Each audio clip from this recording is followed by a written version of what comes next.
Hi, everybody. It's Good Break. I'm at a coffee shop. I hope you can hear me okay. This is my presentation on my visual representation of how children acquire language. I hope you like my stick figures. I'm a real artist, let me tell you. First, I have the sun up here. We're on a playground, which I go to a lot of playgrounds, and I think that this makes a nice metaphor to explain the different theories. But up here is the foundation of how children learn language, and that is having caregivers and parents and exposure to language. The warm sun coming down is an ideal environment for a child to learn. And over here we have the behaviorist perspective with B.F. Skinner at the forefront of these theories. They assert that imitation and practice is how children learn language, and it's grounded in positive reinforcement. And this reminds me of the swing set, because learning how to pump on a swing is an action that is not easily learned, and I feel like you really have to watch someone else do it and imitate them.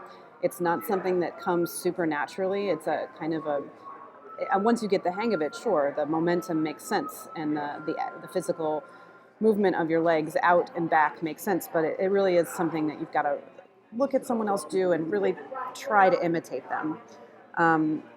This theory doesn't really account for all of the complexities of language that children learn, but perhaps the foundation of the fundamentals of the basics of language.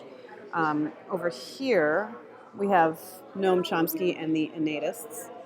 Noam Chomsky really changed the linguistic landscape forever when he came out with his universal grammar theory, that kids have an innate mechanism to acquire syntax and morphology and grammar. And there's just something in them already pre-wired that's separate from other functions in their brain that learns language. And to me, this is equivalent to a merry-go-round, because as an adult, spinning is not fun. There's something inside a child that makes them want to spin around. I don't encourage my child to want to spin. I don't like spinning. And really, if you spin too late, it doesn't work out so well for you. And that also parallels with the critical period hypothesis, because if kids don't learn language at a certain time, it's a no-go. I mean, they might get fundamentals down, but they don't ever grasp the entire nature of language unless they learn between infancy and preschool. And then we have the middle path right here, and these are the interactionists and the developmental psychologists, and they're kind of between Chomsky and Skinner. And these guys give attention, they give credence to the environment being important as it influences the developing child, but they also say that kids learn to interpret and systemize their environment and produce language to express their understanding of it. And then also Vygotsky asserted social interaction and supportive scaffolds create optimal environments for children to maximize their learning potential. So basically it's two parts. You know, the parent helps the child and kind of spots them as they go up the slide, and then this child is left to slide down on their own. And this is, to me, a good metaphor for the developmental and innate interactionist psychologists.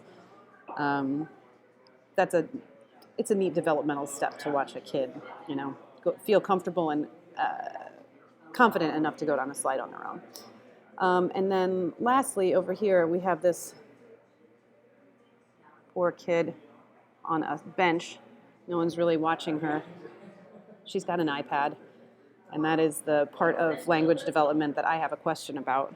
Our text claims that kids before 4 years old can't talk on a phone because they don't understand what's going on in the, talking. And with FaceTime, this is all changing. Like, my 2-year-old totally understands how to talk on a phone and has a conversation with people.